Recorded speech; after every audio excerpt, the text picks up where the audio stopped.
yang paling dibenci adalah dakwah salafi. Kenapa?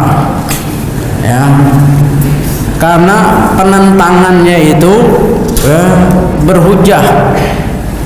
Kalau yang lain itu mudah dipatahkan kalau dialog. Ustadz Wahabi Salafi yang kita temukan di media sosial itu adalah produk awalnya, pintu masuknya. Produk akhirnya apa? Teroris.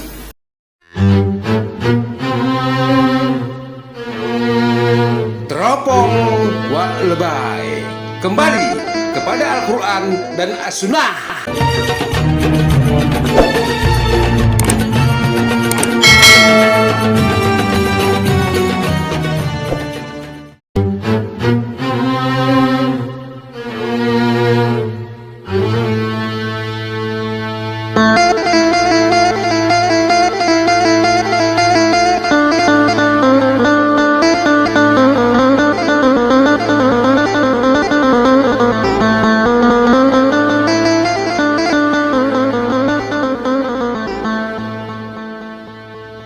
Bismillahirrahmanirrahim. Assalamualaikum warahmatullahi wabarakatuh.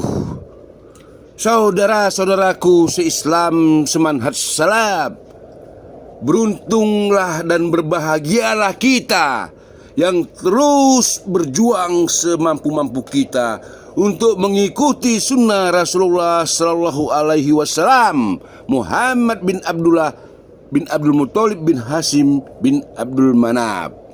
Saudara-saudaraku yang dimuliakan Allah dimanapun kalian berada, di desa-desa, di pelosok-pelosok, atau di metropolitan, semuanya sama di sisi Allah. Tapi manusia yang paling bertakwalah yang paling mulia. Itulah yang paling mulia, jabatan, gelar keagungan yang diberikan Allah Tabaraka wa Ta'ala kepada hamba-hamba yang disayanginya.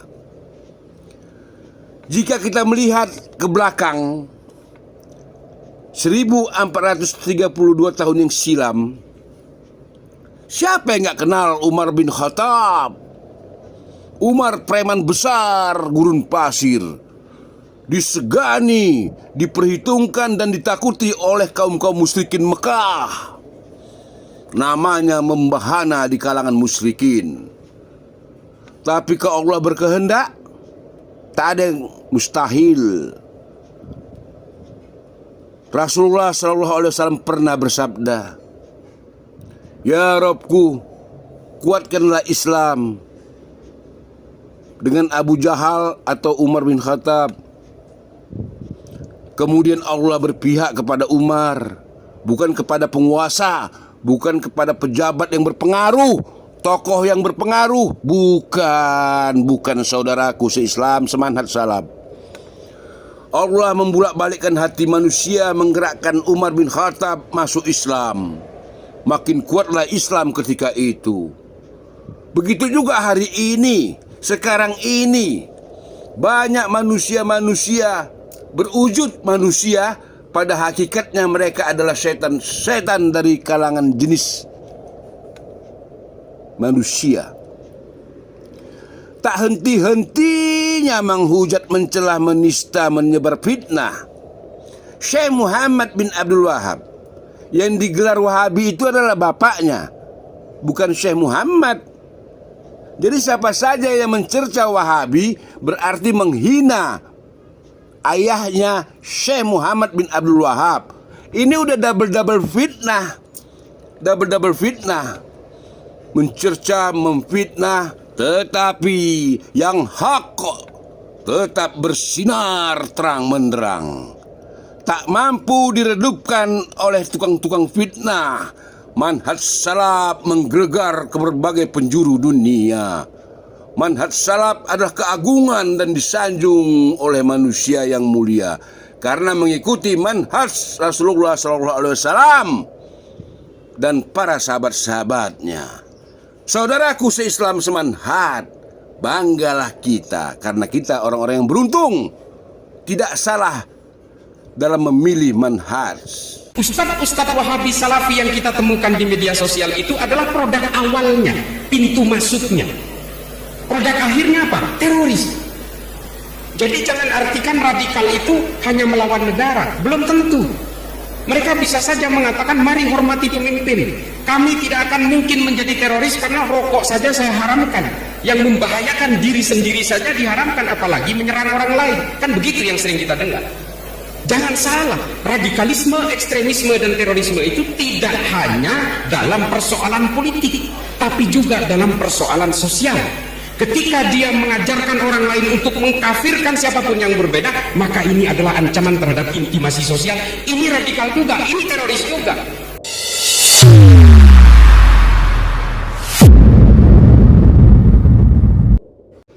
Apa motif orang ini? Begitu sangat berambisinya dia, begitu bersemangatnya dia menyebarkan fitnah, menuduh, sapu rata, nggak memilah-milah yang mana emas, yang mana perak, yang mana tembaga, semua rata. Dia tidak bisa membedakan apa itu salaf, apa itu wahabi, apa itu khawarij, apa itu mu'tazilah, dan banyak lagi golongan-golongan yang lain. Sungguh mengerikan orang ini. Inilah makanya harus dibantah, harus dicegah agar umat Islam tidak terbius dengan racun-racun yang disebarkannya. Ya, racun-racun fitnah. Ini harus dijelaskan bahwa apa yang dikatakannya barusan adalah fitnah. Padahal yang disebut khawarij, radikal, teroris, bukan seperti yang dia katakan tadi, salafi, wahabi. Dengarkan saudaraku seiman semanhat salaf, Abdurrahman Ayub keluar dari golongan-golongan khawarij yang suka mengkafir-kafirkan orang yang bukan golongannya. Ini fakta, ini data. Karena yang ngomong langsung orang khawarij yang sekarang diberi Allah dia hidayah, bertaubat, kembali ke jalan yang lurus, mengikuti Ahlus Sunnah wal Jamaah, mengikuti manhaj salaf. Ini yang kita percaya, yang mengalami, yang merasakan bagaimana hidup di dalam lingkungan orang-orang khawarij. Abdurrahman Ayub, mari kita dengarkan penjelasannya. Begitu banyaknya manusia-manusia benci kepada dakwah salaf karena dakwah salaf menjawab semua tuduhan dan fitnahan itu berdasarkan hujjah, berdasarkan dalil. Ustaz, mengapa dakwah salafi yang paling dibenci oleh kelompok radikal? Dari Aki Hadiman dari Lombok. Jazakallah khair, Ustaz. Bismillahirrahmanirrahim. Ini pertanyaan bagus, dan itulah memang kenyataannya ketika saya berada di kelompok-kelompok seperti itu, yang paling dibenci adalah dakwah salafi. Kenapa? Ya, karena penentangannya itu berhujah. Kalau yang lain itu mudah dipatahkan kalau dialog. Dan saya dulu, ini maaf saja, waktu menjadi utusan JI, PDB sekali dicandakan. Saya hanya berdua, ini menghadapi jamaah tabligh satu masjid, isinya kayak seperti ini, berdua aja. Itu separohnya goncang itu. Padahal ada syekhnya dari Madinah datang. Pokoknya bahasa Arab kita mau berantakan, yang penting pede. Selesai pengajian, selesai dialog di Masjid Sandakan, besoknya pindah ke masjid satu lagi di BDC namanya. Saya lagi wudhu, itu nggak mulai-mulai jamaah. Itu isinya tabligh semua. Rupanya nunggu saya jadi imam. Rupanya dialog kemarin kalah rupanya. Itu jadi tabligh apa semua itu istilah kami dulu kecil. Tapi kalau ngadepin dakwah salaf, kecil. Saya yang kecil. Ini saya rasakan ketika di Australia. Saya menghadapi murid dari Syekh Muhammad Shalih Utsaimin. Contoh misalnya, saya kasih contoh kasus satu yang doktrin yang paling ampuh di kalangan takfiri, yaitu mengkafirkan hukumah-hukumah pemerintah-pemerintah tadi seperti Saudi, Indonesia itu kafir. Bahkan ada fatwa terbaru dari kelompok-kelompok yang saya nggak sebut namanya. Indonesia lebih kafir daripada Amerika, lebih kafir daripada Australia, lebih kafir daripada Inggris. Saya punya rekamannya ketika dialog di Nusa Kambangan. Nah, memang kami dulu begitu. Nah, apa yang kita sangat benci dengan salaf ketika itu? Saya sangat benci dengan salaf, kelompok-kelompok seperti saya, karena mereka memang hujahnya berat untuk dipatahkan. Salah satu yang saya justru malah berubah, yaitu ketika masalah takfir, ya, beliau ketika itu saya dialog dengan beberapa masyayikh yang ada di Australia. Di antara yang sampai sekarang saya hafal hadis itu, ya sebetulnya sebelumnya juga saya hafal, cuman tafsirnya lain. Ya. Itu hadis tentang dalam Sahih Muslim, saya kun min ba'di a'immatun la yahtaduna bihudaya wa la yastanuna bisunnati sayakumu fihim rijalun qulubu syayatin fi jisnanil ins. Akan muncul nanti, ya, pemimpin-pemimpin yang mereka tidak berpegang dengan petunjukku, yaitu Al-Quran, dan tidak berpegang dengan sunnahku, ya, yaitu hadis, dan akan tegak di antara mereka para pemimpin qulubuhum syayatin fi jismanil ins, hatinya hati syaitan di badan manusia. Pemimpin saat itu seperti itu. Kalau sudah hati syaitan, mana kenal halal haram, ya. Terus sahabat bertanya, "Madza nasna ya Rasulullah?" Apa yang kami buat ya Rasulullah dengan pemimpin dengan keadaan seperti itu? Apa Rasulullah bilang? Apa suruh berontak, buat jamaah, berjihad, menentang? Tidak. Dengar dan taat. Dengar dan taat, walau ukhidha maluka, meskipun hartamu dirampas, wa duriba dhahruka, dan cambuk di punggung kamu dicambuk. Dengar dan taat. Ini hadis. Dan ada kaidahnya, idza jal athar batalan nadhar. Kalau udah ada hadis athar, batal itu pendapat-pendapat. Nah, dialog ini panjang, ya, karena kalau ditakfiri, hadis itu dibantai dengan ayat, ya, dibantai dengan ayat surat Al-Maidah, famalam yahkum bima anzalallahu faul. Begitu aja, bolak-balik. Tapi tidak seperti itu pemahamannya. Yang benar kan ayat ditafsirkan dengan hadis, tidak saling bertentangan ketika hadis sahih. Ya, ayatnya itu betul, tapi siapa yang menafsirkan Al-Qur'an? Nah, yaitu hadis.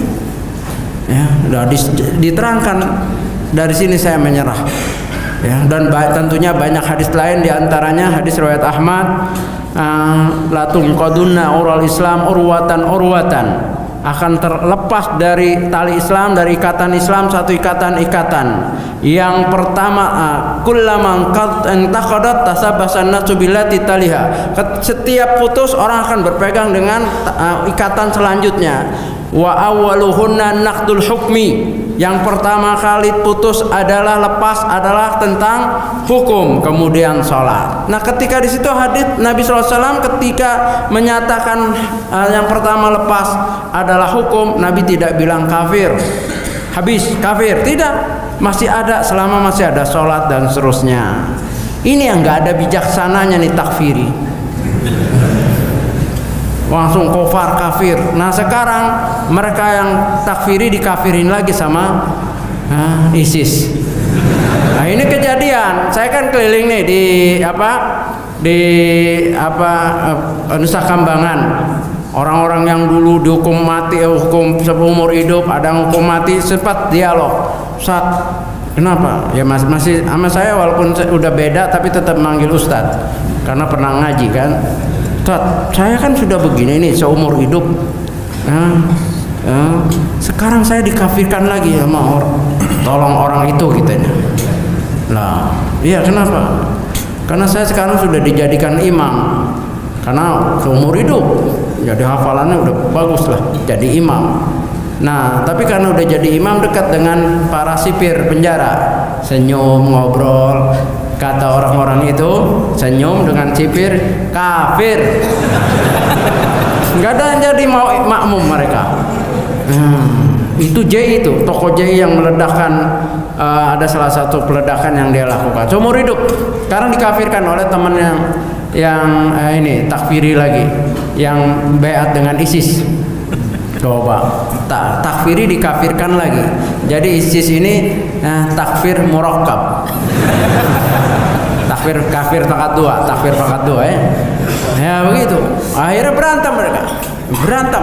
Nah, saya cuma gini, emang enak dikafirin. Saya nggak banyak dalil sama orang. Emang enak dikafirin? Nggak enak. Makanya jangan kafirin orang. Begitu ya. Nah itulah hujah-hujah yang dilontarkan oleh dai-dai atau ulama salaf yang bermanhaj salaf atau sunnah ini susah dipatahkan. Inilah mereka benci. Akhirnya mereka tuduh dakwah salafi adalah dakwah neo-murji'ah. Nah, saya dibilang murji'ah. Jangankan saya, Syekh Ali aja dibilang murji'ah. BNPT telah mengundang tokoh murji'ah, Syekh Ali Hasan Halabi. Coba antum panggil orang yang itu, tanya murji'ah apa? Enggak tahu dia tuh. Wallahu alam, pokoknya katanya Syekh Ali murji'ah.